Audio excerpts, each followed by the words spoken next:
best value procurement. I'll show you my CV, then you know who I am. This is me. And this is a part of my CV. And I want to do a little exercise with you on this CV. Because this morning you heard something about metrics and about dominant information. Nice exercises. But you can do this exercise yourself. Try this at home, I would say. Because I want you to look careful at my CV. It mentions a lot of functions. I'm chair, I'm member of a committee, and so on. But what does it really say about me? Look carefully. Does it say anything about me? How good am I? If you look at this. What is my performance? Crap? I don't know, it doesn't say crap, no. Does it say anything? Just in terms of information. How dominant, how much metrics are there in this CV? Not much, right? Not very much. So the conclusion is, well, probably a nice guy, but that's it. You could try to do something more, like this. It says a little bit more. At least says something about how long have I been a teacher at the institute in Delft. How many BVP projects, how many presentations. So it says something more, but still, does it show any figures, any metrics about how good I am? No, still not. So we have to go one step further, and then it becomes something like metrics. It could be something like this. So one step further, and then you see, for instance, the average score from participants, 8.0, and actually it should be then the scale 1 to 10, of course. Otherwise it still doesn't say anything. But this is a small example of what is a very basic, a very important principle in best value: use metrics, so that it becomes simple, dominant information about any subject. And this subject is my CV, but it's for every subject in best value. Okay, that's me. I'm a vendor. Very simple. So where Wiebe is mostly involved in clients, I also advise clients, but my company, Witteveen & Bos, is a vendor. So we were confronted a couple of years ago with best value. And that was quite exciting. The first time we had best value, we didn't understand it really, actually. We saw something about an interview. Okay, we have to send someone for an interview. So we sent someone for an interview. Ooh, it went terribly wrong. We didn't know what to expect. We didn't know what the expectations from the clients were, from my colleague in the interview. He went down the drain, I must say, in best value. But still, that was the first experience. We became better. And at the moment, we have a list of about 28 best value projects that we've done in the last couple of years. And well, for us, it's a success. We love it. Because we realize that we can show what we can. And we have highly skilled people. We love difficult ideas, difficult problems. So best value offers us the opportunity to show what we can. Now, what is Witteveen & Bos? We are consulting engineers. We are number 8 in Holland with 1,100 employees. We also work abroad, about 65 and 35% abroad, 65 in Holland. Quite special, we are owned by ourselves. So all the shares are at the employees, not at the stock market, nowhere else. So we can be ourselves as well. And well, we like to have difficult projects. That's what we like the most. And as I said, we are, well, actually you saw the example with the vendors, number 1 to 4. We think we are actually vendor number 1 because we have highly skilled people, creative, and so on. So far for the marketing, from our firm, from my firm. But anyway, this is where I work. You know, this is my surrounding. This is the position of the vendor. Then just a quick check. Theory of this morning in best value. Who is in the lead? The client or the vendor? Hands up for the client. Okay. 1. Any more? 2, 3. Okay, the vendor. Anyone for the vendor? Is the vendor in the lead? Okay, and the rest is still asleep or eating or what's no opinion? Well, Wiebe, what do you think? What's the right answer? Well, it is. There's another microphone, I think. Yeah. So, as I discussed this morning, the vendor is the expert, so it should be the vendor that's in the lead, right? It's logical. It's logical, indeed. It is logical. For us, it's now very logical. There are two very important principles in best value for us, for the vendor. First, we are the experts. And we knew that before, but now we are acknowledged by the clients that we really have the expertise and that we are the experts. That's one. And the second is we have to be in the lead. And that was more difficult for us because we have been doing projects for years in a very traditional way. The client was the boss. The client told us what to do. The client told us what he wanted us to do. So that's what we did. He paid, we performed. That was it. So for a lot of my colleagues, it's very difficult to get this different attitude of being in the lead. You know, you don't ask everything from the client. That's what we did. When we didn't know something, we asked the client, what do you want? How shall we do this? We have 3 scenarios. Which scenario would you choose? So being in the lead is something, it's very basic principle in best value, and we really had to learn that. It's a different attitude, and it really took us a couple of years as a firm to really grasp the idea and to do it, you know, in projects, being in the lead. Anyway, we are the vendors and we have to be in the lead. Okay, does the vendor take over the risk or more risks from the client? Anyone? Yes? Does the vendor take over risks in the project? Yeah, you think so? Any more? Yeah? You think so as well? Another one? Yeah? Not very much, okay. Anyone thinks that you shouldn't do it? So no risk for the vendor? All the risks should stay with the client? Anyone? No one? No? No risks for the client? Everyone's going... Okay, I want to be a client here. Client. Yes. Okay, Wiebe, the answer. The answer would be that the vendor does not take over the client risk. What the vendor does is they minimize the client risk, but if despite the measures that the vendor is taking, the risk is still occurring, it's still the client that will have to pay. So let me give you a very, very simple example to understand why this is a logical idea. So let's say that you are climbing a mountain, a very high mountain such as the K2 mountain. And let's say that you're looking for a guide, a Sherpa, right? And one of the risks that this guide has is the risk of bad weather on the mountain, right? And an accident will occur. That's a big risk when you're climbing the K2. So let's say the vendor has this idea. He has a helicopter, and he organized that the helicopter can fly to the mountain within, let's say, 15 minutes. And the costs of this are, let's say, 1,000, okay? 1,000, whatever, doesn't matter. And also the vendor knows that the chance that he will have to use the helicopter is 10%, okay? So let's say that the vendor were to bear this risk, this client risk, then they would probably add 10% times 1,000 is 100 to his price. Is that, you're a vendor, right? Is that logical? So you take 100 with you as a sort of risk premium, right? Okay, so now there are 2 scenarios that could happen. The first one is that there is no bad weather, okay? In this scenario, the client pays 100 for absolutely nothing. So actually the client's losing and the vendor's winning. So that's scenario number 1.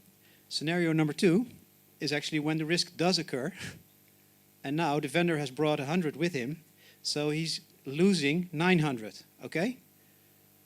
Do you get this idea? So both scenarios are win-lose scenarios. So how do we create a win-win scenario? Is that the vendor actually has this plan in place, and he's showing expertise by having this plan. And when the risk occurs, the client will have to pay 1,000. And it's in both the interest of the client and the vendor.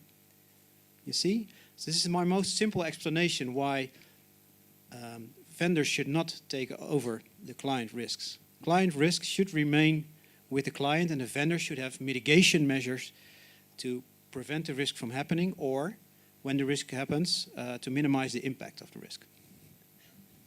Yeah. So the right answer is no. The vendor does not take any risk over from the client. That's right? a lot shorter. Yeah, it's a lot shorter. Is that clear? Do you understand the principle? I would say I agree with you, but it depends on the allocation of the risk in the contract agreement. Yeah, so what you're saying is it depends on the risk allocation. And in my opinion, client risks should always remain with the client. It's actually a very bad procurement practice to throw all the risks to the contractor. I agree. I'm just talking you're a about contractor, right? slow reality when all the risk is passed to the contractor, to the vendor. Okay. Yeah, okay. That's about risk. We'll talk about risk later. And another question, you can discuss the price in the clarification phase. Just to remind you, the clarification phase was the third phase. So we have the procurement phase number 2, then we go into phase number 3. We have one vendor, and we have the clarification phase. So we talk to the vendor about his offer and so on. Do we also discuss the price in this phase? Who is for yes? Are we going to discuss the price? No one? Okay, who's for no? We're not going to do anything about the price? Yeah. Well, that's the majority, that's right. The clarification phase is no negotiation. Absolutely not. In fact, the basis is still the scope. As Wiebe said, the clarification is mostly about how are you going to do it. Because you have very limited information, these 6 pages, the price and so on. And the clarification phase, well, you exchange more information about how is the vendor going to perform. So it's only clarification, it's no negotiation. It's not about trying to get a cheaper price or whatever. The price is the price. So that's a no. No discussions on the price. Well, Wiebe said something about mountaineering. We have something more about mountaineering. Choosing the expert guide. 2 scenarios. You could choose scenario A. You hire an expert guide. You go to a village with a K2, for instance. You look around for guides, and you find a couple of guides. You tell them, okay, guys, this is what we're going to do. You instruct him how he should climb the mountain, what tools to use. Perhaps you know a better way to climb the mountain, an alternative route. You tell him how he should form his team. You should tell him perhaps go faster because the weather will deteriorate.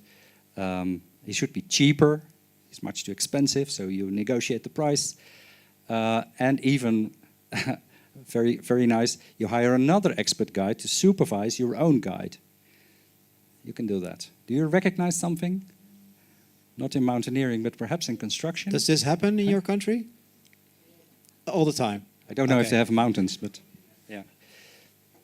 But you see the pattern, probably. Okay, that's scenario number A. Right, yeah, that's right. The scenario B is quite simple. You hire a very experienced guide, let him lead you to the top. Now, this is a very simple question. What scenario would you choose when you apply best value? Scenario A? Scenario B? Any hands? Of course, of course. This is not a difficult question. Of course, it's scenario B. Is that right, Wiebe? Yeah, I could agree. You can agree, okay. Okay. The process. We'll skip to I'm the vendor, and in this workshop we'll skip from the position from the vendor to the client. Wiebe is the client, I'm the vendor. So we're now going to the client. He has to prepare the project. So, Wiebe. Okay, so hopefully they hired me in time and they didn't start the contract preparations already. Because sometimes when I come into client organizations, they already start writing a lot of specification and I have to repair that. But let's hope they hired me a little bit earlier so I can still advise them not to start writing the specification. So what am I doing when I'm working with the client? So the first important I'm the thing... vendor, so I'm expert. Jaap is engineer for technical support. You're an expert. Okay, so the first thing that we do is actually not to start a project. The first thing that we do is find someone that supports the best value approach. So what we've seen in a number of client organizations in the Netherlands is that the problem is that the procurement officer wants to start the best value approach, but he's the only one. Or maybe the project team is enthusiastic. But what you need is someone up in the top who is a sponsor for your project that's backing you up. Because when you start implementing the best value approach, and I don't know if you have the same experience in Brno, or if I'm pronouncing it right, is that you're going to encounter problems and you are going to encounter opposition and people that don't like you. So then it's a good idea to have someone from the management backing your effort, right? So when I worked in Rijkswaterstaat, the highest officer was Kees Brandsen. And at one moment in time, he told me, Wiebe, I have no idea what you're doing, but I think you're a clever guy, so I trust you, okay? So he was backing me up all the time when we were doing this, and we encountered lots of opposition. So the first advice is, find a good sponsor. Okay, so secondly, of course you can start a random best value project, and that's maybe a good idea, but if you want to actually learn, it's maybe a good idea to have some sort of a plan for implementing best value in your organizations. And one of the important things in this plan is point number 4, where you have to choose your project. So, like when we were working in Rijkswaterstaat, we started in a big design build contract, and then we tried some engineering services, and we tried some maintenance performance contracts, just to test out the idea in various, markets and categories, and to see what worked and what didn't work. So what I would advise you is to think about where you want to start implementing it. And you can also start implementing it in, let's say, cleaning services or copier services if you think your primary process is too risky, right? So you can start on something that you feel you have less risk. That's also what we see a lot of clients in the Netherlands. They start with this category instead of, engineering services or big construction projects. So you can practice a little bit, and if something goes wrong, it's not a major problem. Okay, so very important to have a plan, I think, and also to choose the right projects. I will tell a little bit more about the projects in the next slide, I think. Then what we did in Rijkswaterstaat, and we are also doing that in the large organizations in the Netherlands, is we identify people that like the best value approach. Okay, so it's very important that you form, let's say, the coalition of the willing, so the enthusiastic people that want to learn and to implement the best value approach. And you should form a core team within the client organization with people that understand the philosophy and also can be teachers. Because education is the 5th point, I think is very crucial for the success of implementing best value in your organization. So you should have trainers. And of course, I'm a trainer. I work for a private company, but we strongly advise our clients to also become trainers so they can eventually train the people in their organization themselves. So you should think about which persons form the core team and actually educate them. You send them to a training from an expert, and the next time you let them do the presentation. And so this is the way to learn. This is the way I started when I first gave a presentation to 200 contractors. I had absolutely no idea what I was talking about, and I still started presenting. So, but it was 10 years ago. Yeah, so education I think is key, and we spend a lot of resources and money on education. So because it's really a different way of looking at your project. So you have to educate all the people that are involved. Yeah, so these are all types of projects that we've done in the Netherlands, and as you can see, we've applied best value on lots of stuff. I mean, this is a personal protection gear. We tried that. This is an IT system for the tax office. This is the maintenance of doors and windows at the Stopera, which is the opera building in Amsterdam. Am I saying that right? Jaap? City Hall. City Hall, sorry. I'm not in Amsterdam, Jaap is. This is, how do I translate this, Jaap? Cleaning. Water sewage installation. Right, okay. And this is a parking garage, I know that one. And this is the maintenance of trams. And this was an ERP system that we did. And this is actually the fast track program, which is the big program that I talked about before. So when you start, you should think about what type of project will you select. We advise you to take the projects that are the more risky, because then you have the higher rewards. But we can, of course, understand that if you think this is a little bit scary, that you maybe start with paper clips or something else, right? So you start with something simple. But it's really up to you. And we just recommend you think about what's your first project. Okay, so there's this misunderstanding about best value, because best value is, of course, a methodology where you leave a lot of space for the experts, right? But it doesn't mean that you outsource everything. So before you start best value, you have to make what we call a make or buy decision. And this means that you actually have to think about what's the stuff that I will be doing as a client myself. For instance, you could say that you are responsible for getting some of the permits, and what is the stuff that I want to outsource to the market. And best value is not the same as outsourcing everything to the market, okay? So best value is about when you decide to outsource, you do it in a proper way. Okay, but first you have the make or buy decision to make, and you write it down in your procurement strategy. So you have to think about, and if you outsource, you can choose best value. And I think some of the previous speakers said that if you're buying, let's say, a commodity, and there is no degree of freedom, then probably maybe low price is even a good idea. So you have to think about if your project is really suitable for a best value approach. We don't have the time today, but we actually have this framework that you can use and ask yourself 10 questions to see if your project is more or less suitable for a best value approach. So is it a complex project? Are there a lot of risk involved?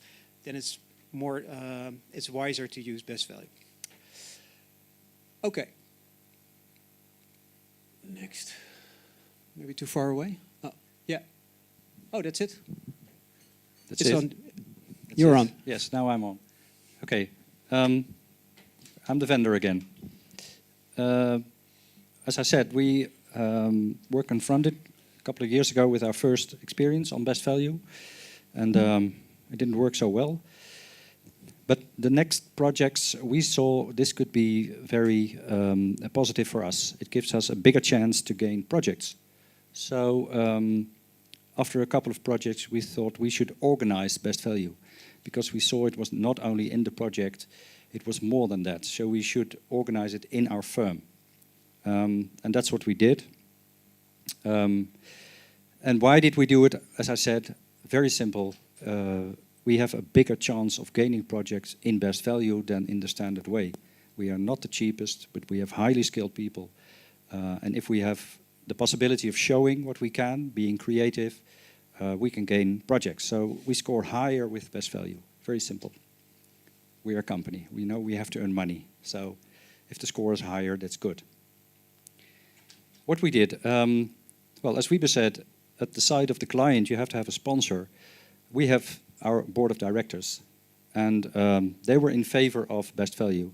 So we started a working group or a core group with people who knew the principles, who were in favor of best value, who liked to think about it, who liked to develop skills on best value.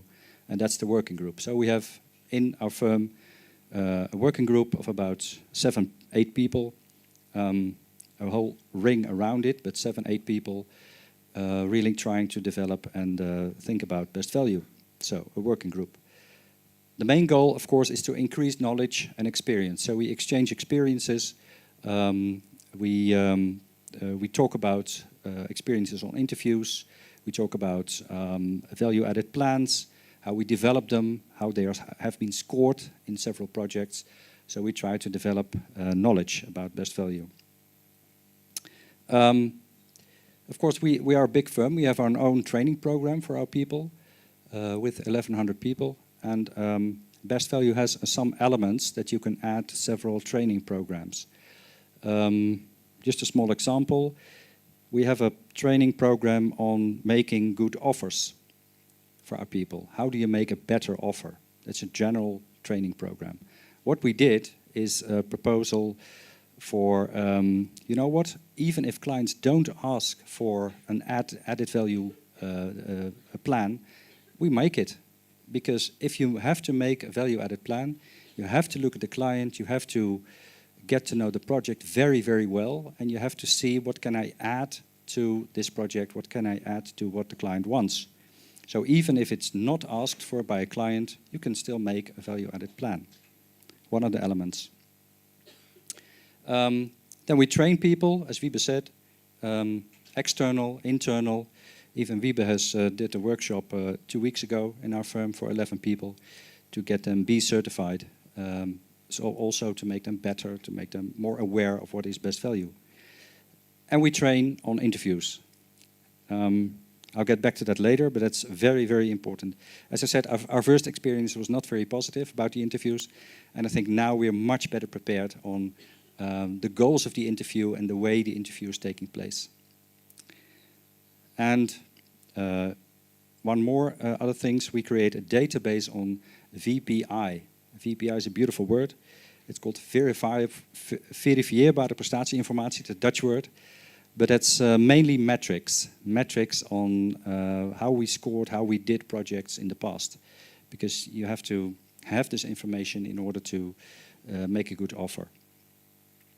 And then the opposite side of what you do as a client, you choose your projects that are that can be done through best value, and we choose our tenders because we have a limited capacity. Doing a best value offer, well, if we want to do it good. So you have to have the people, you have to have capacity, and you have to have the right people. So we look very carefully. We try to also look at the future. What are the programs? For instance, Rijkswaterstaat has a program. It's on the internet, so we know, for instance, next year there's a big project coming through best value on the market. So we say, okay, do we want that one? Then we have to have the right people, and they have to have time. So we choose our tenders, and it means choosing. So there are even best value procurement procedures that we say, no, we're not going to assign, we're not going to make an offer. We choose. That's roughly how we, in Witteveen & Bos, as a vendor, organize our best value. Okay, so now that we've decided to start our best value project, and we've chosen what project it was, and so we want to start. Well, obviously the first thing we do is we plan how we are going to run this this process. So I don't think I told you so, but in theory at least, the preparation phase for a best value project should be a lot shorter than for, let's say, traditional project, right? Why is that? Because you're not writing a detailed specification anymore, okay? So if you're not writing a detailed specification anymore, it means you can be a lot shorter, because writing the specification usually takes a lot of time. Because usually you have to outsource to an engineering firm, right? Like Witteveen & Bos, and they have to do a procurement, and then they have to write it, and it will cost you a lot of time. So one of the things that you don't have to do in best value is write the specification. So that will save you some time. Of course, you have to think about your weighting factors. Sometimes we tweak the weighting factors that we've showed before a little bit. Not too much though. We usually keep the quality up to 75 or sometimes 80 or sometimes even 90%. So that's a discussion that we have with the client. And then we start working on the request for proposal, and I will tell a little bit about this in the next few slides, so I'll skip this one. I also will say something about pre-qualification, which you can do or not, and also what we do is, and I think one of the previous speakers said something about market consultation. What we do is we educate the vendors. So when we start a project, we actually have a meeting and we call in all the vendors, and then we explain to them that we will be running the best value approach. Okay, and we explain to them which steps we will be taking. And we advise them, if they don't know yet, that they should start collecting data, because if they don't have any data, they will not want to win the competition. So we educate the vendors at the beginning of the, let's say, project.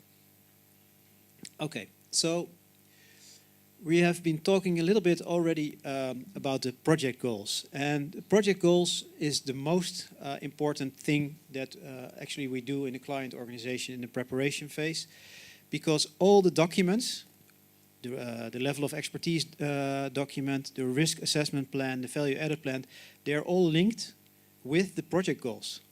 In other words, the assessment framework that we use are the project goals. Okay, so one of the most important things we have to do in the client team is to formulate what the most important project goals are. Now, so usually I get to this project team and there are 5 project members, and I ask every single one of them, so what is the most important project goal? What do you think happens? I get 5 different answers. Okay, this is really interesting. So these people are all working on the same project, right? And I get 5 different answers. So my question then is, so how can you actually cooperate together if you all have different project goals? And how can you have a vendor working for you if you don't even agree what your project goals are?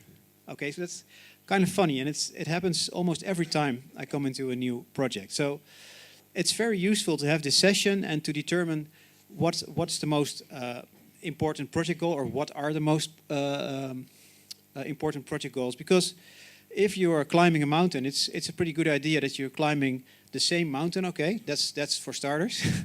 Hopefully you're not climbing another mountain, you have a lot of problems. But also it's quite kind of important if your most important goal is to get to the top as quick as possible or as safe as possible, because that might, lead to a different approach. Because if you want to go quick, you might be a little bit less safe. And if you want to be really safe, you probably go not so quick, okay? So you have to have understanding in a project team what are your important project goals. Otherwise, you'll get into a lot of problems. And especially if someone else working for you for the project goals. Okay, this is an example. So just a little bit more background about the project goals. And I'll show you the project goal of this bicycle bridge on the next slide, but just to introduce the concept of project goals. So when I talk about the project goals, what I mean by the project goals are what in management literature is called the critical success factors. So Kaplan and Norton, 2 famous authors, have written about this. And the critical success factors, they describe sort of idealistic situation that we as a client strive for. So let me give you an example. As soon as possible, or as less nuisance for the environment as possible, or as less CO2 emission as possible. These are all examples of project goals, and when you've listened carefully, you can see that these project goals, they are not very specific. They are sort of vague, but they describe this idealistic situation. Now, why do we do that? Because we want the vendors to distinguish themselves with their performance with respect to the project goals that we have stated. So what the vendors will do, they will actually translate these success factors into key performance indicators, which are in fact very smart. So it's actually the vendors, sorry, SMART, I'm using this abbreviation. SMART means specific, measurable, acceptable, realistic, and time-bound. So actually the vendors, they will make my project goal specific for me.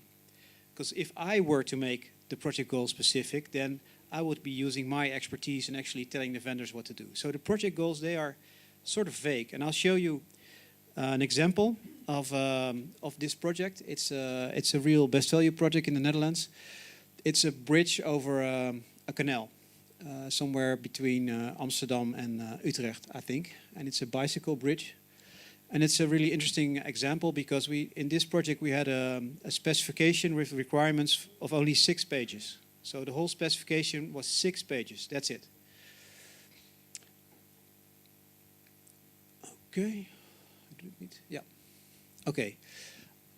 So when we talk about project goals, we have to make a distinction between what I would call is the deliverable and what I would call the project goals. So the deliverable is, let's say, the end result of the project. So when I'm building a road, the end result is that the road is suitable for so many motor vehicles, or I want 3 lanes or 2 lanes. That's the end result of the project, okay? So that's a very clear, it has to be very clear for all the vendors what the end result is, because in the end we'll have to compare apples with apples, right? So the deliverable should be very clear. Now, let me give you an example from this bicycle bridge. Maybe you can, I think should read it so the translator can translate it.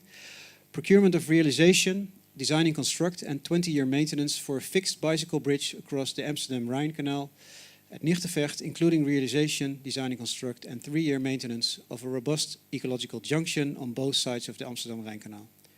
The whole system has to be sustainable, low maintenance, future-proof, with a maximal support from stakeholders and the environment. Okay, so if we look at this text, we can actually see which part of this is the deliverable and which part are the project goals. So if you've understood what I've just said, you can see that the part up until here, this is the deliverable. So basically what we're saying here is we want to design and build and maintenance of a fixed bicycle bridge. So all the vendors will have to make the offer for this deliverable. So all of them will have to price out 20-year maintenance. So it's the same for everyone. So this is what we call the deliverable. And if you look at this example, from here you can see what the project goals are, right? So the whole system, which is the system above, has to be sustainable, low maintenance, future-proof, and with the maximum support of stakeholders and the environment. So these are these vague, let's say, project goals that I mentioned before. And the vendors will have to look at this and they have to come up with a price and with performance about these topics. So it's now Jaap's job as Witteveen and Bos to think what sort of performance they can actually deliver for maximum support from the stakeholders. So what sort of performance can they give? And we'll show you some examples of that. Yes, we'll show some examples in the end, and we'll make it more clear what we did, practical on another project, but we'll show you how we work it out. Yeah, but these project goals, they are really important. That's the reason I talk about it a lot. And the thing that you have to remember is they have to describe the ideal situation, and they can be rather vague. Okay, so this is really important. I have a very slow response. Yeah. Okay. We know all this already, so skip this one. Yes. Now we have to write the scope of the contract. So one of the things that we usually do when we write contracts is that we start thinking about all the activities that the vendor has to do, right? And then we come up with all the requirements for the process and for the product, and we write this really thick specification. And as I told you before, one of the things that we don't do in best value is write a specification.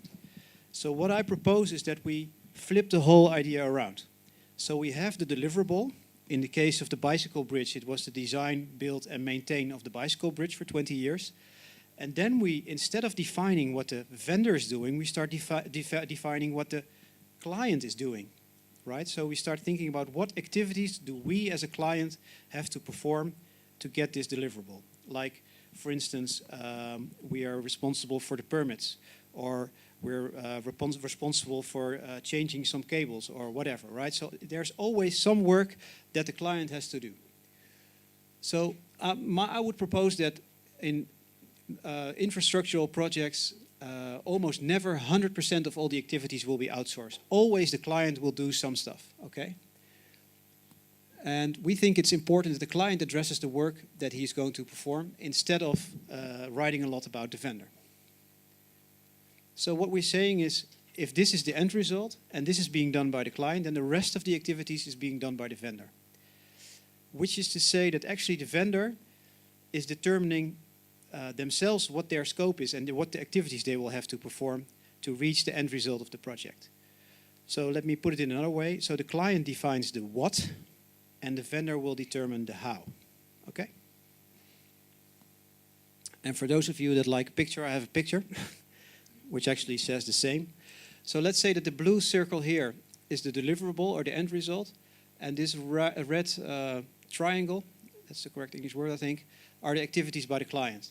So basically what I just told you is that you have to define this, and then you define this, and then we say the green part is up to the vendor.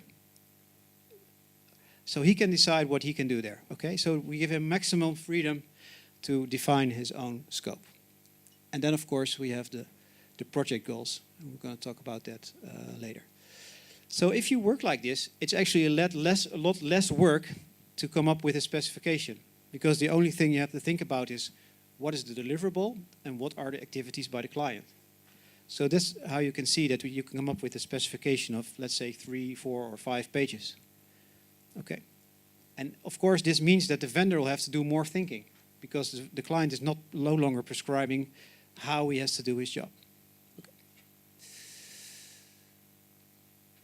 Okay, so that's what we do for the project goals and the specification. And now we have the question, if we run best value, should we use pre-qualification or not? That's an interesting question, right? So what's pre-qualification? Well, basically pre-qualification means that you as a client are going to dictate to your vendors if they will be admitted to the competition or not, okay? And then you set your requirements, and if you meet the requirements, you can actually join the competition. Well, if you think about it, and if you read this picture, it's actually a kind of a strange idea to pre-qualify. Because if you are an expert vendor, and let's say that you are the fish, right? And the task that we're outsourcing is to climb the tree, okay? I might think that you as a fish, Jaap, realize yourself that you probably will not win this competition. Right? We are very ambitious. We always say we can do anything, but I won't think we'll make an offer. No. Yeah, so that's the problem in selection. So now, if you are pre-qualifying, you as a client will determine, let's say that up until the elephant they can give it a go in the competition, and the rest is actually not admitted to the competition. And what we want is vendors to think themselves, instead of us as clients determining if they should actually enter the competition or not. So what we are saying from a best value perspective, that it's not very logical to use pre-qualification. Nevertheless, I have a lot of clients that like pre-qualification because they only want 5 vendors in the competition, because they were afraid that it will take them a lot of work if they have to assess 10 or 12 bids. But the risk of pre-qualification is that you're actually not having the monkey in the competition because you kicked the monkey out. Right? That's the whole risk. So that maybe you pre-qualify the wrong experts. So I usually advise my clients not to use pre-qualification, just to admit everyone to the competition and let the vendors decide themselves, just as Jaap proposed, if they want to join or not. One remark from the vendor side, and that's uncertainty. Because if there's no pre-qualification and we have to decide whether we will compete or not, and we don't know how many competitors there are, we might consider we're not going to subscribe. Because for us as a vendor, we want to have a reasonable chance to get the project. So if we know we have 4 competitors, that's better than knowing nothing. And perhaps we have 10. And even if we know we are good, still it's as you know that, in our organization there's a discussion, okay, are we going to subscribe or not? So it's always a discussion. Okay, I think we're in the evaluation phase. So that's all the activities that we'll do at the client side. So what we do is, we think about the project goals, think about the deliverable, if necessary, come up with a specification. But I always try to cut down the specification as much as possible, and then we can, send out the request for proposal and start the evaluation phase. Okay, so I'd like to introduce this video. I don't know if there are sports fans in this room, but this is actually a clip that we took from a movie called Moneyball. I don't know if has anyone of you seen this movie? It's a book by Michael Lewis. Anyone seen it? No? No one? Oh, you've seen it. Okay. Okay, maybe you recognize him. He's Brad Pitt, okay? Very famous American actor. Anyway, this movie is about it's about the Oakland Athletics. And the Oakland Athletics is an American baseball team. And for the sports fans among you, the American baseball competition has just ended. But Oakland Athletics is a baseball team, and they have very limited resources. So they don't have a lot of money. So and they have this problem. It's a little bit the same like the Dutch football competition. Whenever we have a good football player, he gets bought by an English team or a Spanish team. So we end up with very young inexperienced player in the Netherlands. Okay, so this is the same problem that the Oakland Athletics is facing. So every year they're good players. They're being bought by the New York Giants and the New York Mets and the teams that have all the money. Okay. So in this video, we see Brad Pitt, and the character he plays is Billy Beane, and he's the general manager of the Oakland Athletics. And every year they can pick players from the universities and the colleges, right? Young players. And so he has to sit down with his scouts, and his scouts, well, I have to tell you, they're really experienced people with gray hair, and they've been, you know, walking around in baseball for so many years, and they really know what player to pick. So in this video, he is discussing with his very experienced scout, and the scouts, you can see, you can compare them with the assessment committee in a procurement process, right? So these are the people that really know what is right. So let's have a look at this video, and then I want your opinion on what you've seen. And it's translated, the English is also subtitled, so. Oh. I like guys like that. They got a little hair on their ass. He looks like a Mandel or a Mays, quite frankly. He's got a baseball body. Matty, who do you got? I like Geronimo. Yes. Hey, guy's an Gaat dit, hoor? athlete, big, fast, talented, Top of my list. clean cut, good Should I face. start it again? You can see the subtitles better. I like guys like that. They got a little hair on their ass. He looks like a Mandel or a Mays, quite frankly. He's got a baseball body. Matty, who do you got? I like Geronimo. Yes. Hey, guy's an player. athlete, Good player. big, fast, talented, Top of my list. clean cut, good face.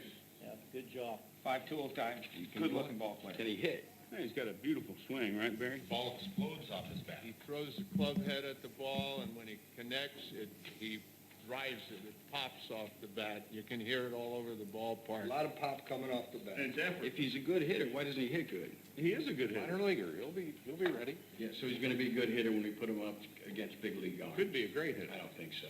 This kid needs guy some can at-bats. play. You give him 400 at-bats, he's gonna get better. He can play. He's hit everywhere along the line. He's one of our guys.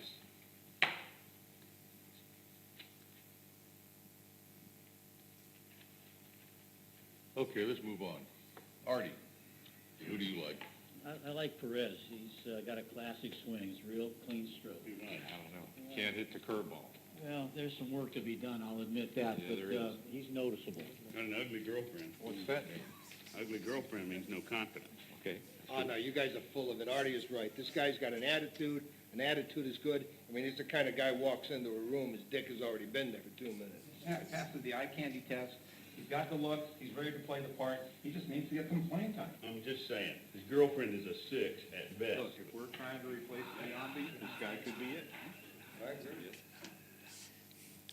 Okay, this was the selection process of the Oakland Athletics with all the expert scouts, you know. And was there anything that you noticed during this selection process? So what were the, let's say, evaluation criteria that they were using? Anyone? Yeah, nice. He has a good jawline, right? Yeah. Anything else was important? Yeah, the girlfriend. Good-looking girlfriend. Very important. What else? Yeah, the noise coming off the bat, right? It's very important too. So, and this is a very funny movie, of course. And so, you think they will select, let's say, good baseball players using these criteria? No? Well, could be yes. Basically, we don't know, right? Because there's no objective criteria that they're using. So they could be lucky and pick someone that's actually really good, but they could be unlucky and pick someone that's really bad. And this is actually a true story, and this happened in the end of the 90s and beginning of 2000. And what this Billy Beane guy did, the character in the movie, is that he got sick with the scouts, of his scouts, right? And what he did is he found someone from Harvard, which is a really, top university in the United States. And this guy knew nothing about baseball, but he knew a lot about mathematics. And what he did is he built a model, and he calculated how many points they should get to reach the playoffs in baseball competition. And then they selected all these players with certain characteristics, and they had like big bellies and ugly girlfriends and I don't know what, but they actually were good players. And what happened is that I think for 6 or 7 years in a row, they reached the playoffs with a very small budget by using data to pick their players. And this is actually very interesting because this is the whole concept of the best value approach, right? That you use data instead of using your expertise, which is highly subjective, as we've just seen in this video over here. Okay, so this is the core of the best value approach. So I don't know if you have, there's this Danish football team, it's called Midtjylland, I think, I don't know if I pronounced it right. And they even tell their scouts they cannot go to a football match to select players. They can only look at the data. So how, I mean, that's very, sort of extreme, right? But that's basically where we should be heading with the construction industry as well. So we should make more use of data and should make less use of, let's say, subjective assessment criteria. So that's what we do in the evaluation phase. Moet ik nog steeds doorpraten of niet? Even kijken. Nu krijgen we Brad en die gaan we dan door. Okay. I think we've covered a lot of these criteria already. One thing that I'd like to tell you is that, and I think the previous speakers, they talk a little bit about this already, but so we get the price in here, but we don't look at the price until actually here. So when we assess these three documents, the assessment team does not know what the price is. And why is that? Because we don't want the assessment team to be biased by the price. Okay, so actually the price is separated, and I think someone was referring to the envelope system. I think that's more or less the same, right? So we put the price in a separate envelope from these documents, and so the committee doesn't know what the price is until they've actually finished scoring all the criteria. Okay, so this is one of the measures that we take to ensure objectivity. Well, another measure that we take is that these documents, they are anonymous. Okay, so we don't want any company names or project names or anything that can lead to knowing which vendor we actually are looking at. And here you can see that we sometimes shortlist after the documents. It is a possibility, but a lot of the times, because the interviews are really important, we just let all the vendors have the interviews. So that's, I think, what I want to say here. Ik weet niet wat hierna komt eigenlijk. Yeah, you want to say something? Okay, we more? covered this one this morning, so skip this. Skip this. Yeah. Yeah, skip up. Do you all remember this? Yes? Okay, next one. Okay. So, talking a little bit more about these two pages. So, the first one is the level of expertise document, and we're going to show you some examples of this later on. But basically, we have 2 pages, right? And we have the project goals. And the project goals, they are pretty vague, okay? So what we want to hear in the level of expertise documents is what performance will the contractor deliver with respect to the project goals, okay? So he is stating his performance. So that's the first part. And then the second part is, so why can he actually deliver this performance? And that's where the dominant information comes in, the verifiable performance information, as Jaap called it.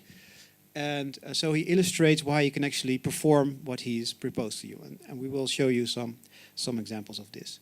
And now what he is actually offering you should be specific. It should be time-bound. So it should be very clear to you what his offer is, right? So if you have to start guessing or you don't understand it, then it's not dominant, and then we score him lower, okay? So it's a very clear high performance and very clear dominant information, then we score him higher. It's as easy as that. And we'll test if you can do that. So one of the misunderstandings about the level of expertise document is that vendors started writing stuff about how they were doing the project. Now, if you start writing about the how, and I'll have an example, I think. Okay, no, sorry, I have this one. This is difficult. Okay. So this is, so if you have a performance claim, let's say that's, you have a stakeholder satisfaction of 8 out of 10, okay? That would be a performance claim. And then you have an approach. And the approach is, what sort of steps will you take to get this high performance claim? Well, the how, we actually don't want to read during this phase, because the how will be highlighted during the clarification phase. And then you can justify your performance claim, why you can deliver this performance. En we have doordrukken, ja? and substantiate it with performance information. So what we want to read in the level of expertise actually is the performance claim and the substantiation of why you can perform to this level. Okay, next one, please. Yeah. Okay, so here we have an example of a level of expertise. And the question to you would be, who's the best expert mountain guide for this mountain?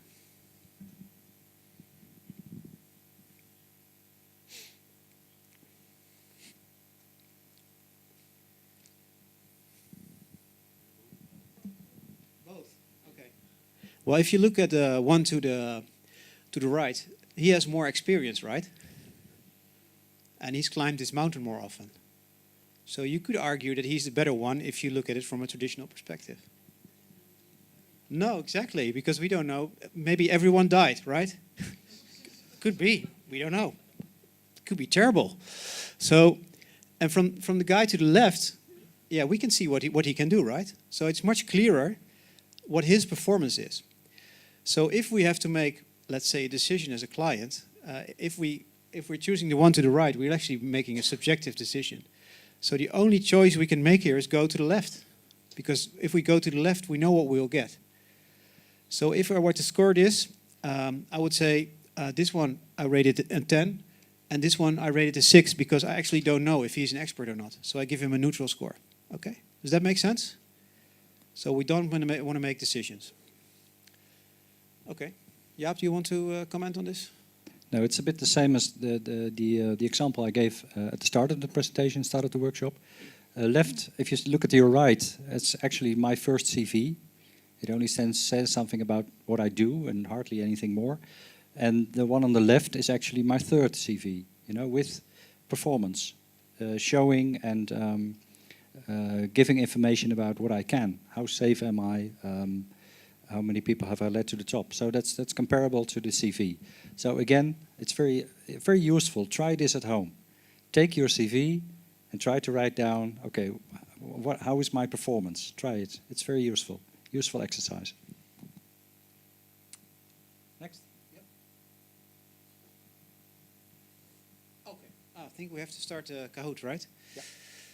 Okay. So let's see if we can work this. So I think this is where we want to test if you actually picked up anything today, or we've just been talking a lot. And so actually, I want you to score this level of expertise. And so you have to read it, and I have to read it in English, so the translator will translate it, okay? I'll explain how Kahoot works if you put it on the screen. Yeah, but first I have to read it, I think, so for the translation. Okay, so the performance statement is, by shipping 95% of all materials via water, we minimize nuisance for the environment. You require 30% of transportation over land, in your specification, that is. This leads to 70 trucks a day per direction. Using ships for 95% of all transport, we will cause a substantial reduction of nuisance. Performance information, we own our own fleet of ships that we used on almost every project. Okay, so this is the claim. And now I try to start the Kahoot. Okay, everyone's there. So we start.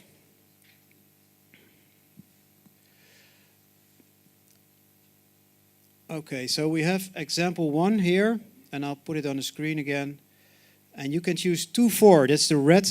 I don't know if you have Kahoot already. Maybe you're not so quick. Did you have it still open on your phone? You can choose 2 or 4, 6, 8 or 10. And I'll show you the example again. Hopefully you can read it here. Oh shit, ja. Okay, there we go. Can you still read it? Can put it a little bit bigger, maybe? Prestatie? Ja. Doet hij dat niet? Oh, too big. Ja. Okay. Okay, so you'll still have 50 seconds to make your decision. And yeah, so it's a survey, so you don't get points if you click quickly, so it doesn't matter if you take 50 seconds or not. So I'm asking you to rate this proposal 2, 4, 6, 8 or 10. So what do you think? Is it really bad? Is it really good? Or you don't know? And if you don't know, you rate him a 6. and think it's really bad, you give it rate a 2 or a 4. And if you think this is an excellent statement, you give it an 8 or a 10.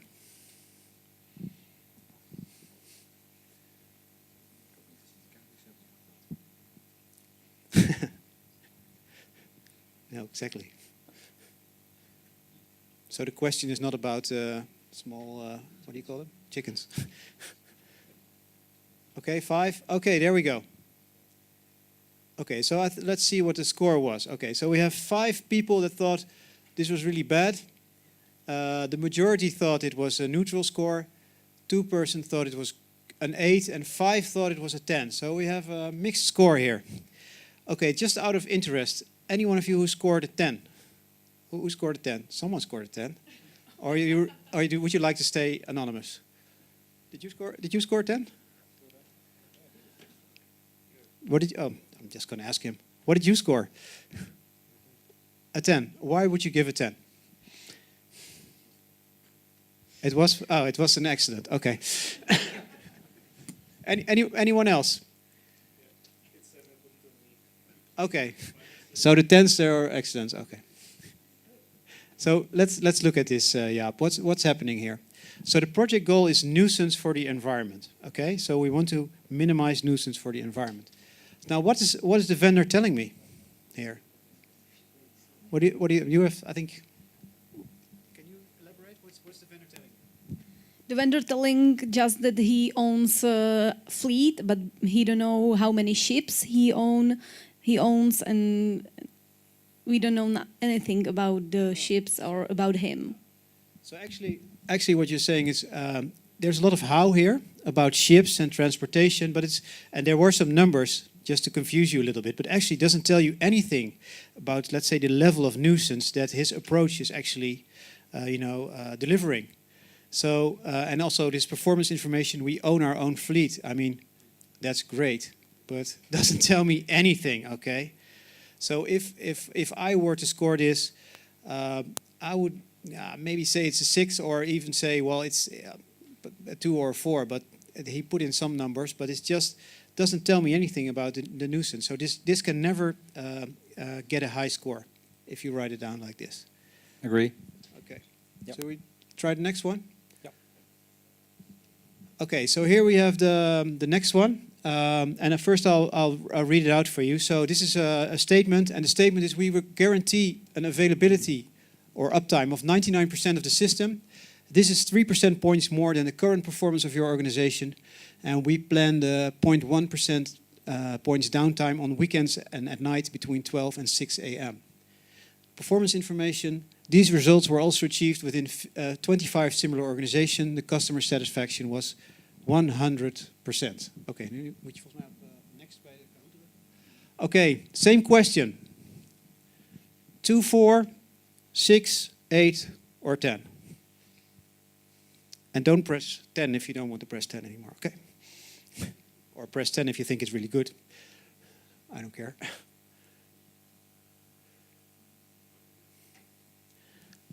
We gave you a lot of time, but actually you should see this in... Shall we blow up the example? Because I think you have some trouble reading it, right? Kun je nog even de PowerPoint groot maken? Okay, 19. Okay, 15, 16, 17, okay.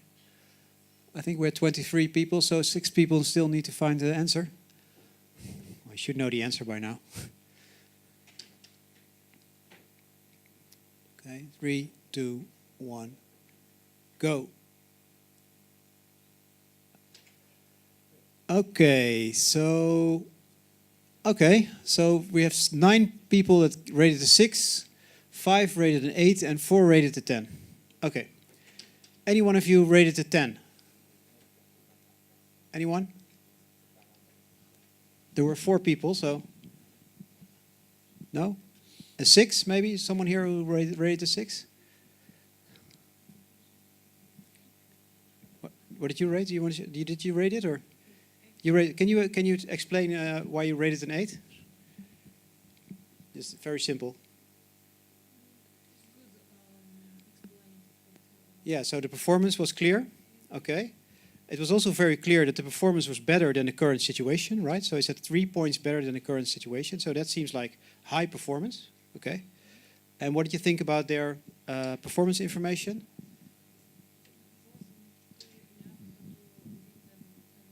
Not clear enough to give them 10 points, but they have 25.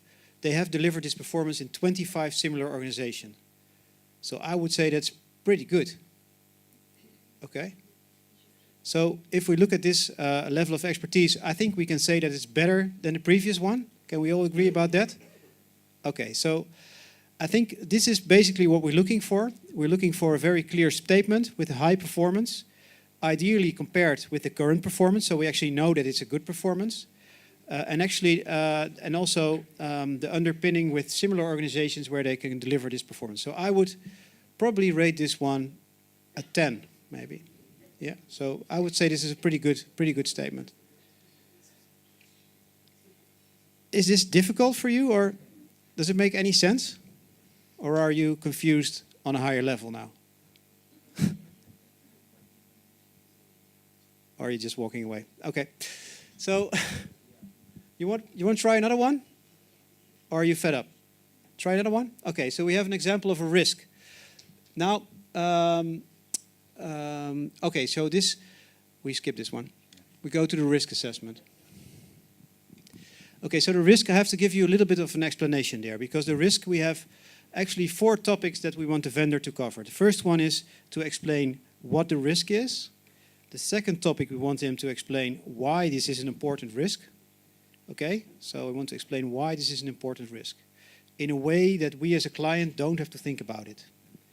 Then we want them to state what the mitigation measures are. So what steps will he take to mitigate the risk? And then finally, we want to explain to us why these mitigation measures will be effective. And this is again performance information, okay, from the past. So here you see an example of a risk.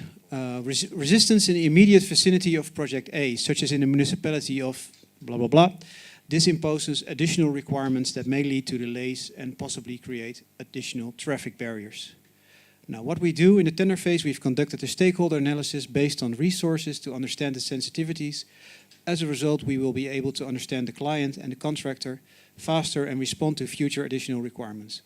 If desired, we will immediately sit with the local authorities at the relevant municipalities and other stakeholders to tailor possible concerns and solutions.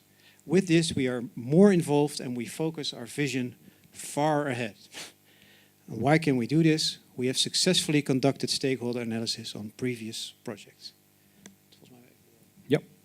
Code? Yes, I can do this one. With one hand.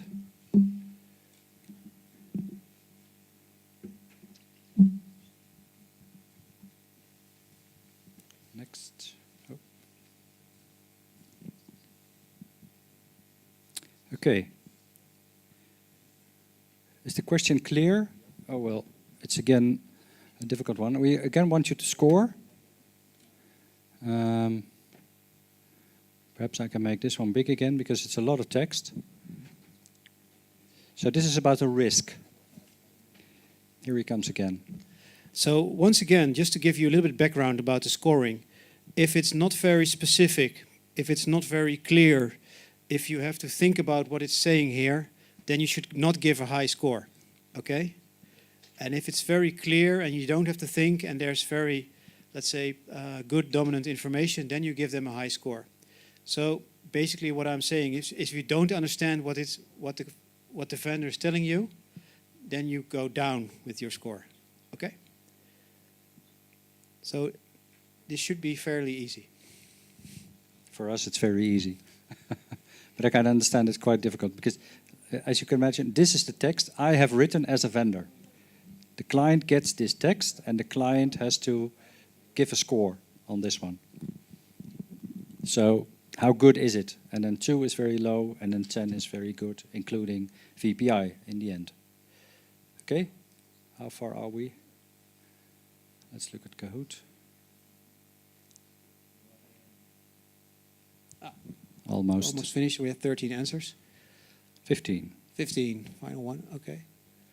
Okay. Okay, so now we have finally, I think you've grasped the concept here.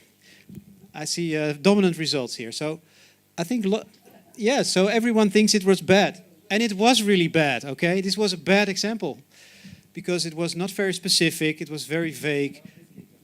It was marketing, right? And we've done this successful on previous projects. What is successful? I mean, I have no idea. So it gets me thinking as a client, and I go down to a 2 or 4. I think you're getting the idea right now. The results are getting more dominant, so we try another one. Yeah. Just think if this one is better than the previous one.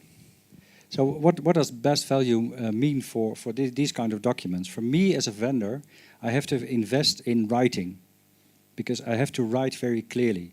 While the client has to invest in close reading because you have to look very closely at what does it say.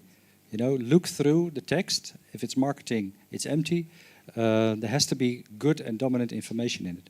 But for us as a vendor, we really have to invest in people who can write clearly, who can write also very specific and not in too much words. Okay, let's go to the next one. Okay, so this is the Shall I read fourth this one? example. Yeah, shall you read this one? Okay, so I'm a vendor and I've discovered this risk. And what is the risk?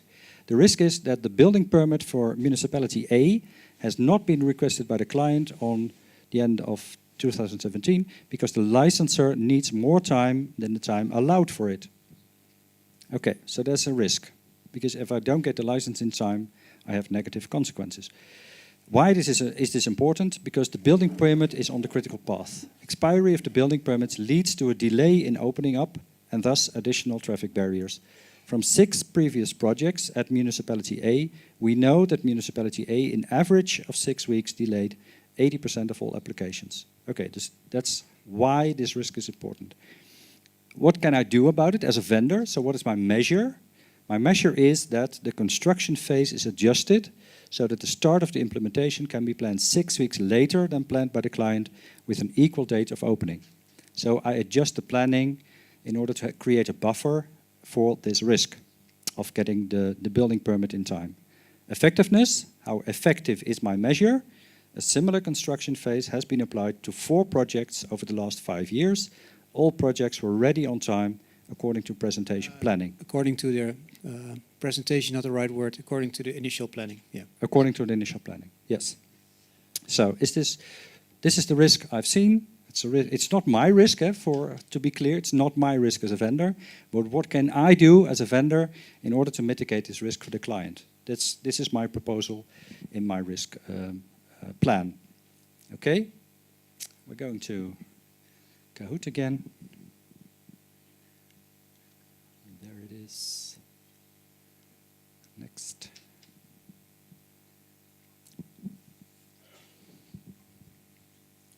Okay, it's open. Shall I take back the text? And you can vote. You can vote again on 2, 4, 6, 8, or 10. So you ask yourself the question, is it very clear to me as a client that this is an important risk for me? Is it clear to me what the plan is that the vendor has? And am I certain that this plan will actually work? So will the plan be effective? And if your answer to all these questions is yes, then you go up. And if the answer to these questions is no, you go down. And if it's too difficult for you, you can ask yourself the question, is this one better than the previous one? It's maybe an easier question.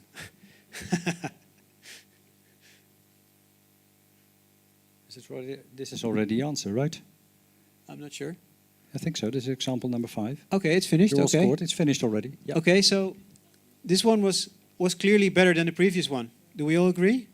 Yeah, because why was this clear? Because we didn't have to think about if this was an important risk, because they showed statistics from this municipality that they were actually late in a lot of times. So we didn't have to think about that. It was clear what their mitigation was, and they showed to us that it was effective. So this was a good risk. So this is what we like to see in the risk assessment law. Yep. Next one. Let's see.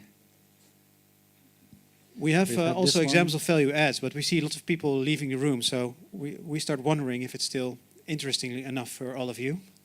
Perhaps I'll show You one want to value stay? add. One more? You want more? Okay, we'll give you more.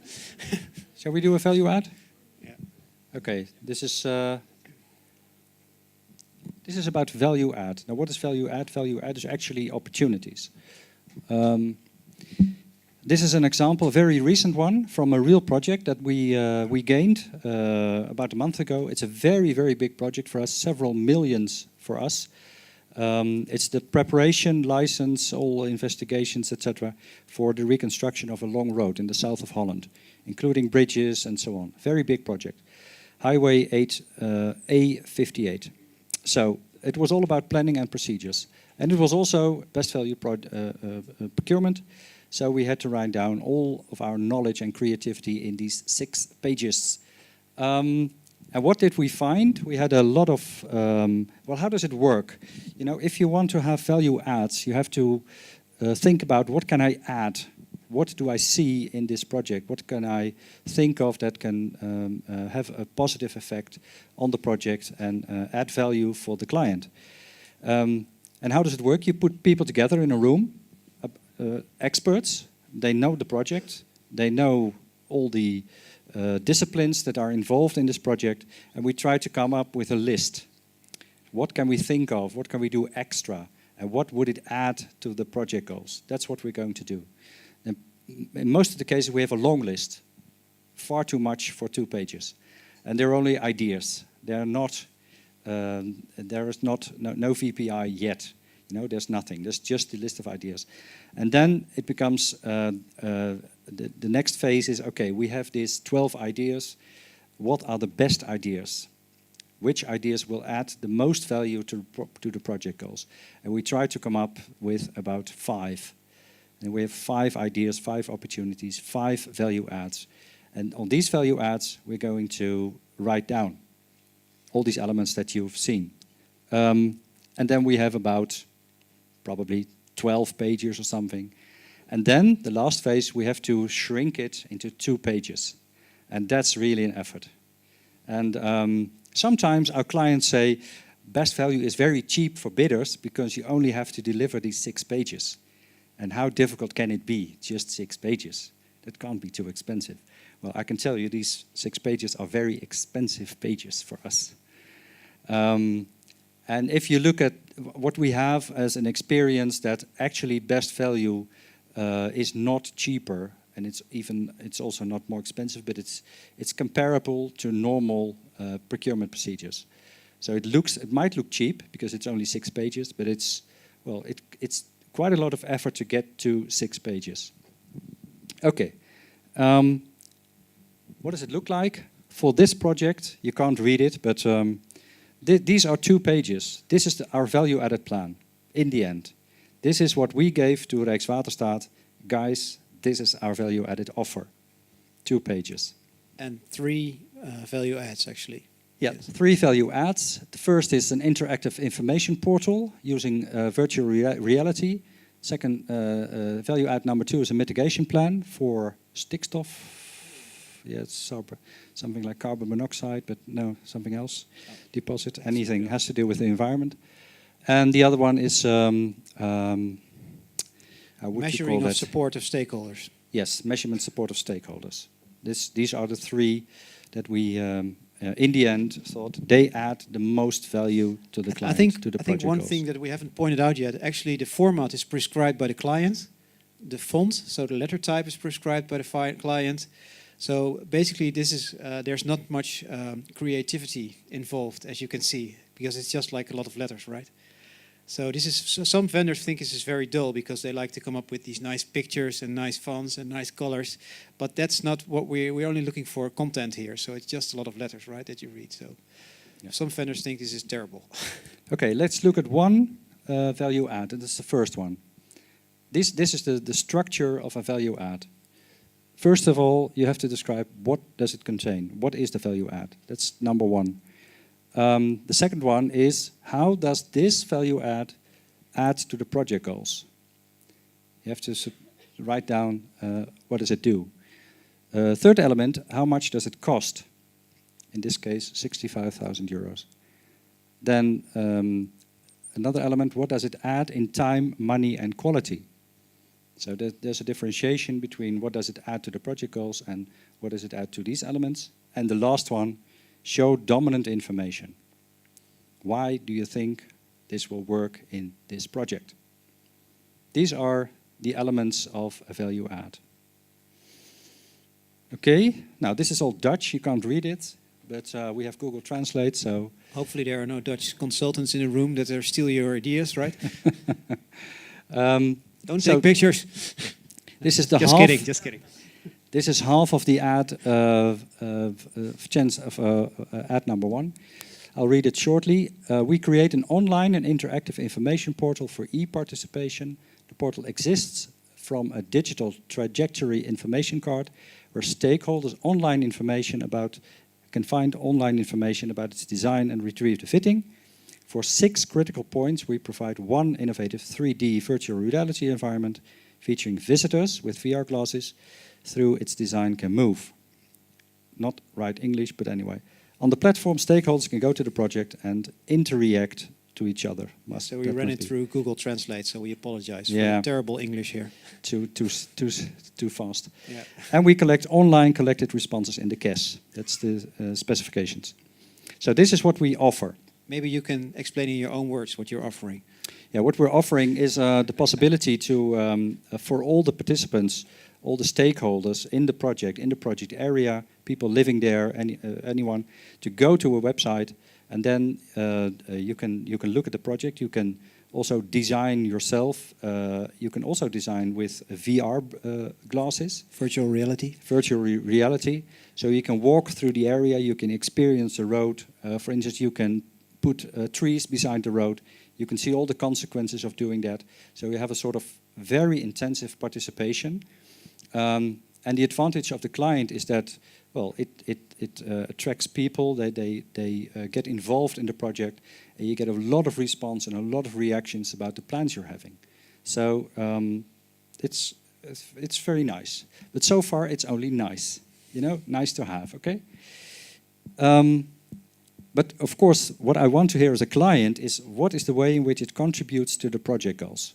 What does it do? Because it has to add to the project goals. So what we say is e-participation directly contributes to the project objective. This was given by the client. The TB, that's the procedure, will be co-founded participation. Wow, that's een hele slechte vertaling. Yeah, I think the project goal was that there has to be as much participation as possible. Probably. Yeah. So we add an interactive participation opportunity that allows us to grow, and more diverse environments, more young people, parents and workers, than using timely participation. This leads to better input for the design, OTB, and to greater involvement of stakeholders in the design process, and thus more support. This contributes to fast and less decision making, and thus to mission objective number 1, open in 2023 or earlier. And the 3D VR environment contributes to the project objective. Innovate 58 gets an image of trustworthy and innovative in process control. So what we did here is we linked all the elements of our proposition to the project goals we got from the client. And then the price is 65,000 euros. So I'd like to add a little bit to that. So if you look at the value adds, you can look at it as sort of a business case, or if you wish, a cost-benefit analysis. So basically what we're saying is the client is investing more money and he's getting more benefits. So what the vendor should do is actually persuade the client that they should put more money on the table in order to get, let's say, more value for the project goals, right? So it's sort of a business case type of concept. The only problem is that public clients, usually they have public goals. So it's not a money-wise business case, but it's about public values that you're actually investing money in. So that's another way of explaining the concept behind value-added plan. So you can see it as a, let's say, mini cost-benefit analysis, right? Yep. So basically here we have to invest 65,000 euros and then we hopefully get something extra for our project goals. That's basically what Jaap is telling me. I'm the vendor, right? I'm an expert, but I forgot to... As an expert you're an expert without power. Without power. Just a minute. Okay, so the problem with the value-added plan, I'll just kill the time talking a little bit. The problem with the value-added plan for vendors is that it's kind of difficult to make the link with the project goals. And I think if you look at the explanation that Witteveen and Bos gave, I would say it was not as specific as you want to, because you actually want to know what is the extra contribution to stakeholder support. Let's say that we have an 8 without this option, and if we buy this option, we would go to a 9, right? Then I would understand what the delta was. So that's very difficult, and so the value-added plan is maybe the most difficult plan that the vendors will have to write. And we also say that if they hand in an empty value-added plan, that doesn't mean that they are not experts. So we still give them the neutral score if they don't find any value adds, right? Because if you don't see any value add, doesn't mean that you don't understand the project. If you hand in an empty risk assessment plan, then you're not an expert, because there are always client risks, right? So this, but for the value-added plan, so the most given score for the value-added plan is the neutral score, the 6, because a lot of times vendors have a hard time explaining to the client that this is actually a very good value-added option. A nice story. Now again, these 6 pages, they cost a lot of energy. And even in this case, of course, we planned everything very, very neat and very early in the project. When are we going to write? When are we going to be creative? But even in this project, it became evening work, and even in the last days, night work to think about and to make all these plans.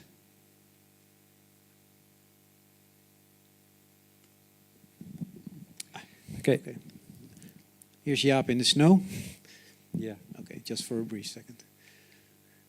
And there we are again. Okay, that's part number 1. Are we going to vote on this one? Was it in Kahoot or not? I don't think so. It's not in Kahoot, but... No. We can do it with raise your hands, especially about the elements that says something about how does it add to the project goals. Let's just ask, are you convinced that you should buy this option already? You don't know, right? It's not. It's okay, but it's not really clear. If I were a client, I would have had some questions. Yeah. But I see that you're not. Do you agree with me? What's the problem here? Do you think?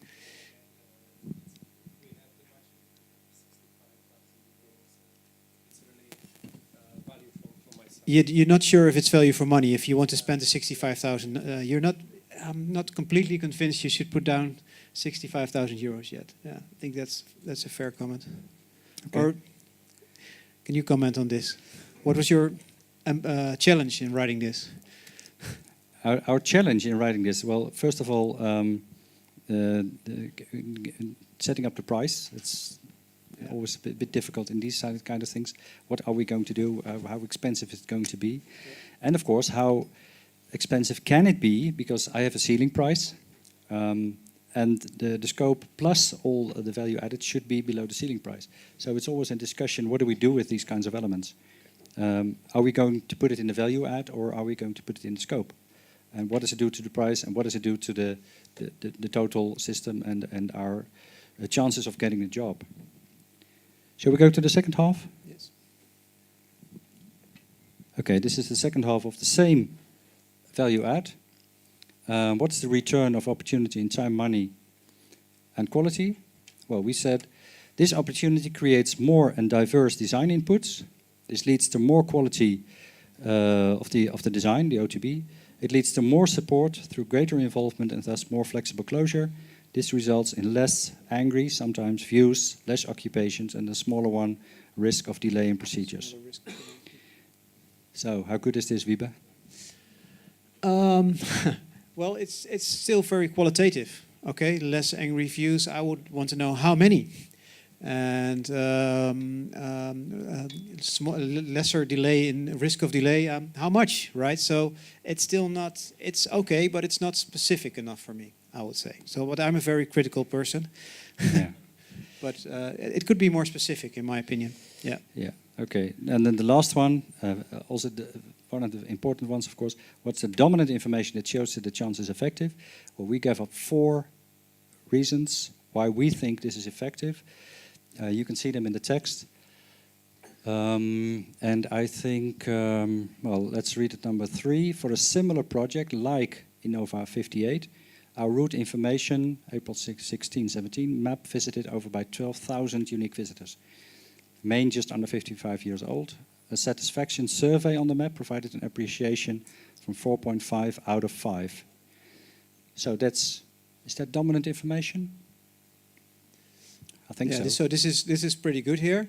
And then what I also like here is that you actually said that you reached more people than you would otherwise have reached, right? That's also a claim that you substantiate. Yeah. So you can actually show that there was more participation with this tool. So this is actually quite good, in my opinion.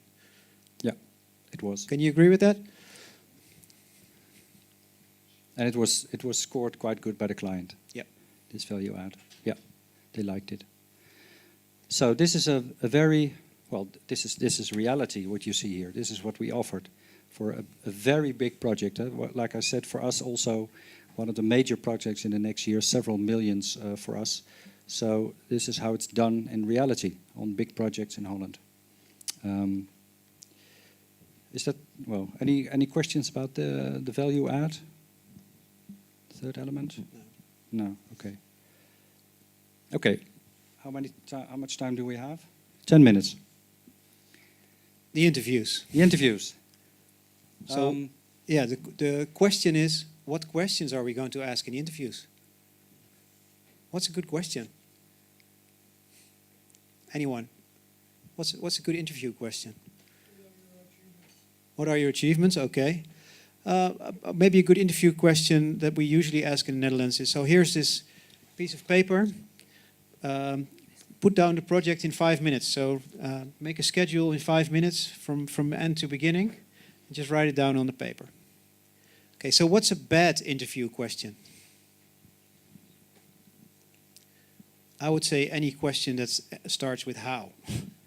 Right? So if you... How does your girlfriend look like? Well, yeah, exactly, something like that. Or if you are looking for a brain surgeon, you ask him, how many scalpels will you use? Right? That's a silly question, because you'd have no idea. So then he will give you an answer 3. And what are you going to do with that answer? There's nothing you can do with it, because you don't know how many scalpels he'll use. So any question that starts with how is not a good question, because we're basically interested in performance information. If people start telling about the how, you will need your own expertise to judge if this is actually a good idea or not. And that's something that we don't want. So every question, and I agree with the gentleman over there, we should ask him, how can you show that you're actually being effective, right? Yeah. And there are some more elements, but perhaps we will skip these questions. This is what we have to decide up within Witteveen and Bos. This is what we do, start training and practice. And for training, we have a list of 70 possible questions. That's just the experience from all the projects we've done. We've put them all together. These are the questions that were asked to us in the last couple of years. And they're very good exercise material, of course. So this is what we have. And this is how it works, the interview. So I'm the green one. Jaap is the green Yes, one. I'm green. I have one interviewer against me, opposite of me, and there are a couple of people, 5 in this case, sitting beside me somewhere else. They don't participate. They just listen.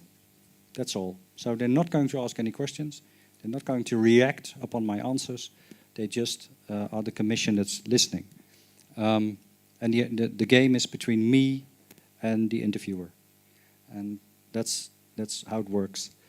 And I must tell you, colleagues of mine, especially in big projects like the A58, the A58, they feel the weight of this interview. They feel that it's important, and even if we say we are a team, they still feel like this is an exam. It's like school years ago. This is an exam, and if I don't score the whole project, it will be. It's a little bit like a job interview, but only there's a committee watching you all the time. So that's kind of scary. Yeah, it is scary. So we prepared very well, but still it is sweating. Yeah. An interview. It's very important. So we train and we do everything, but it's not easy. And the type of questions are, of course, prepared by the client, but we don't get them beforehand. So you only know what you get when you sit there, and then the questions are being asked. And the questions are not, in this way, it's different than application for a job. The interviewer is not looking for the click. He's not looking for, oh, you look nice, I like you within my organization. No, absolutely not. It's only about the information. I want to know if this person knows what the offer is, can also talk about the solution we offer, the value adds, and why are we giving these value adds, and also giving these VPI information. That's what the interview is about. So it's not about the click. Absolutely not. It's a big difference with It's not applying about for the a job. relationship, so it's not to judge if you like someone or not. Okay. Yeah. And then it was mentioned today before, nowadays all the interviews are being opgenomen, recorded, and almost always typed out. So the text is available. All the answers are available, and even the answers are used for the scores. So they listen, of course, and they write down something. But in the end, my text being written down, that's the basis for the scores of the interviews. So yeah, we have this is our final sheet. So we have two questions and answers. So the first question in the interview is always, so why were you selected as a project manager for this project, right? So, and okay. And the question would be, which one would you pick? do we have to read it? We have to read it, or Okay, I will be number A. okay? I've been interviewed, so I sit there and I say, okay, I've personally never worked on an engineering job for the railway company, sorry. A colleague of mine has a lot of expertise, but he's currently working on another project, so you have to do it with me. Then I will be number B. Last year I've done multiple railway projects, such as the ones along the track in Vught and Heerlen. These projects are similar to the current projects, and both projects were delivered on time and on budget. Well, who would you pick? Okay. So you get the idea. So this is the basis for the interviews. And Jaap is also an expert. Trust me. So, I don't know. I have to give the I think right answers. we are done. The time is, we're running out of time. Thomas Okay. is getting a little bit nervous, so we have to stop. No. Oh, I not. think the people who had to leave or catch the train, Okay. they probably left. Even the English was a bit probably difficult, not for everyone. But can you tell me about the before we start with the questions, the interview questions? Are they the same for every bidder? No, I think the lawyer explained that, and it's more or less correct, that we have some generic questions. So we ask the same question about the planning and about why were you selected for this interview. So we have some generic questions, and then we have some questions about their project capability or level of expertise. We have some questions about the risk and some questions about the value add. And if we are asking them about their proposal, obviously there are risks that are about their proposal and not about another proposal. So we have both questions that are the same and questions that are specific for their offer. Yeah, but They're based on their offer. Yeah, based on their offer. Yeah. Yeah. Tak, dámy a pánové, máme dotazy? Klidně můžete zvednout ruku, my k vám přiběhneme. Já bych se chtěl zeptat zástupců UVA, paní podpredsedničky. Čistě teoreticky písemný záznam interview nemůže být považován za písemné vysvětlení nabídky, co? To ste nás veľmi prekvapili a je to asi otázka na tú moju odpoveď, že v slovenské transponovaní smerníc a v našom zákone 343 máme všetko povinné písomne v rámci vysvetľovania, hej. Ale my by sme mali aj písomne sa obrátiť na to interview. Písomne, všetko písomne. Takže je to dobrý námet, lebo už to odznelo v médiách. Úrad má ambíciu do 36. budúceho roku novelizovať zákon. Čiže je to dobrý námet, aby sa niečo takéto možno zlepšilo. Ale určite si pozrieme smernice Európskej únie a budeme konzultovať aj s kolegami z Českej republiky. A máte k nám dvere otvorené, viete dobre, hoci kedy prísť odkonzultovať. Ale je to dobrý námet, opakujem sa, je to dobrý námet na novelizáciu zákona. Dobře, tak jo, děkuju. Gentlemen, I will explain to you later. Okay. I thought you had us it's guessing specific there. to the Slovak law and the interview. Okay. Did she ask a question or not? Yeah. Můžu česky nebo anglicky? In English. In English. Okay. So you talk about some creation of. Sorry. My name is Pavel Brom. I'm from Ministry of Agriculture of Czech Republic, and my question is: you talk about that you have some kind of database, how you scored and how you explain like which point you get. Can you tell me or explain me how you did or how it looks, this database? It's like some Excel, or it's how it help you for the future Tenders. Tenders. Future tenders. Yeah. Thank you. That's a very good question, because we are still developing this database. Of course, most of you, at least people working at a firm, you have often some clarification or some documentation about clients being satisfied about the job. You know, just that's what we've done for years. You know, just ask them after the project was finished. We just sent one page. Okay, are you satisfied? Please put your signature and send it back to us.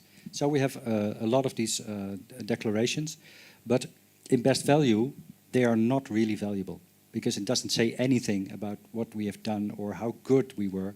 They were just satisfied, these clients. That's it. So we don't need this kind of information. We need other kind of information. But the problem also is that for future projects, we don't really know what kind of information we need from these present projects. So we're still thinking about how are we going to get the right information from the clients, from objective sources about projects, put them in a database so that we can use them later on. We're still working on that. But what we've seen in the Netherlands, and that's for engineering services, the project goals there, 80% of the project goals is the same, right? So if you are working in an engineering firm, you can look at all these project goals from previous projects, and you get a pretty good idea about what are the, let's say, top 10 project goals that clients are using, and you can use these 10 project goals as the basis for the performance information that you are gathering. So that's the exercise that you as a vendor will have to make in your company. Just think about what are the important project goals from, let's say, the Ministry of Agriculture in your case. Okay, and they won't be different every single time. Very good question. Yes? Okay, guys, can I ask you, do you have the unsuccessful bidders challenging your decision? You score them that they were not as quality as the others. So they say, oh, come on, this. Yeah, we've had some litigation in the Netherlands, and this far the judges have almost always ruled in favor of the client, so of the contracting authority, because actually the judge in the Netherlands ruled that we as clients, we actually have some discretionary, let's say, power to do this kind of processes. So they have been mostly unsuccessful, the vendors, in opposing to this. But we didn't get many protests, but the ones that we had, we actually won. So, and it's very difficult to keep up the principles of a good procurement. So be transparent. Also describe the process before you start. Give information about evaluation, for instance. And if you do that, well, then the vendor has gotten enough information and knows why he scored a 6 or why he scored a 10. So you always have to be able to explain why you give a certain evaluation. Mm-hmm. Could you explain to us how you work with the bidders who actually lost? So what we do is first of all we write, let's say, quite a detailed argumentation about what was not so good in their offer. So I would write down, for instance, this was not specific, this was not specific, this performance information was not dominant. Usually I write like half a page or 1 page per document that the vendors handed in with the argumentation. And also for the interviews, I write down like half a page per interview. And then, so we send that to the vendors, and then we also actually sit down with them before the standstill period has finished, and to explain to them why we give them their grade. And usually after that they understand. And if you have really expert vendors, they come there to learn. And some of them, they are still in their, let's say, mooring, how do you call it? Yes, morning. You know, they're still very sad that they lost, so they just want to know, to lose their bad feelings. But usually this conversation really helps in understanding why they lost. And actually, I think it's a sign of strength if you sit down with them and explain it to them, because we have nothing to hide. So that's what we do. OK, máme nějaké další otázky? Tak, poprosíme mikrofon.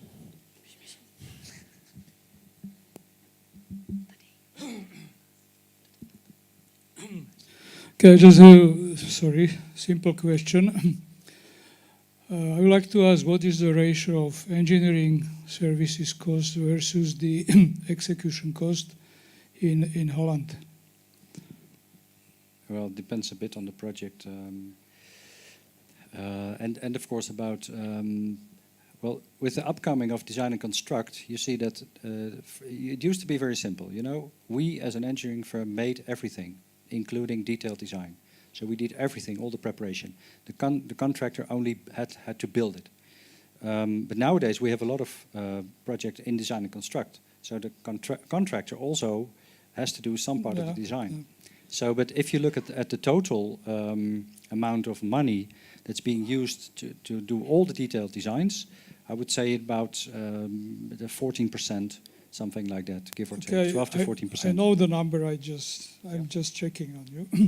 So it's 15%, and when you look at we had the evaluation of the countries by European Union, and you could see there are these countries who are doing best value procurement, and those are developed countries like Holland, Switzerland, Germany, etc. And that's basically the ratio in those countries. If you watch the presentation of a gentleman from Masaryk University, he was mentioning about the engineering costs, which the ratio is about 1.5 to 3%. And that's very good, I would say. In Slovakia, in general, on infrastructure projects, the engineering services are about 1%. I'm not joking. And that's what you said is very true. You pay peanuts, you get monkeys. And that's what it is. And under these conditions, you cannot perform, you cannot get best value. Thank you. So what I'm trying to say, something has to change. I understand your concept, and I would like to see it implemented in Slovakia. Basically asking the procurement people to start changing, okay?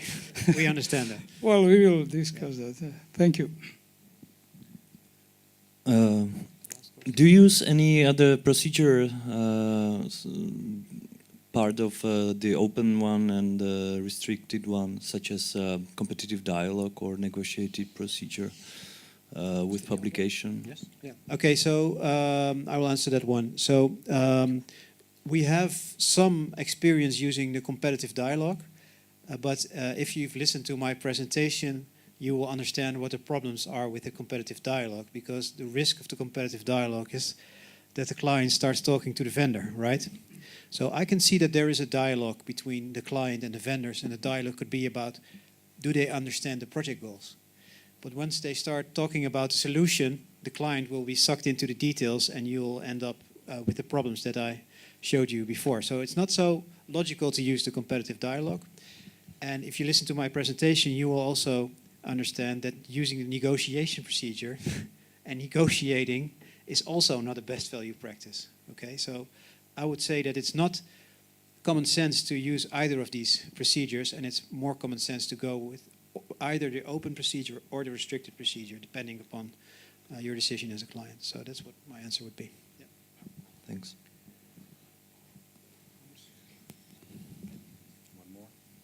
Final question? Final? One more question. Yes. Like you talk by preparation about to educate vendors. Yes. I would like to know which kind of form education, like it's kind of like this conference, or Safe you trip do home. some group of because each vendor it's focused on another topic. Yeah, so we use, I have this example of doing a laundry service to explain what a risk is. So we take just some, example that has nothing to do with the job that is being procured, and we try to explain the principles behind what they have to write down in all the documents. Actually, it's also in our interest that the vendors understand what they have to do, and we're not going to tell them what the risks are, of course, but they have to understand, they have to write down client risk and have to explain why these risks are important. So we explain the principles to them so they can actually come up with good offers, but they have to make the offer themselves, okay? I'm not going to be writing Jaap's offer. There are some elements that are really important, like, for instance, value add is really new. You know, we all think about risks, that's not new, but a value add, what do you expect from vendors?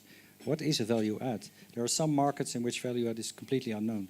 So if you have these kind of trainings, we give examples about what is a value add in a certain project in order to get them aware of what we expect as clients. But the main message for the market is start collecting data. And so if they start collecting data once the procurement is out, they're probably too late. So you want them to start as early as possible, because otherwise you have all these, let's say, worthless offers. And it's very hard to pick.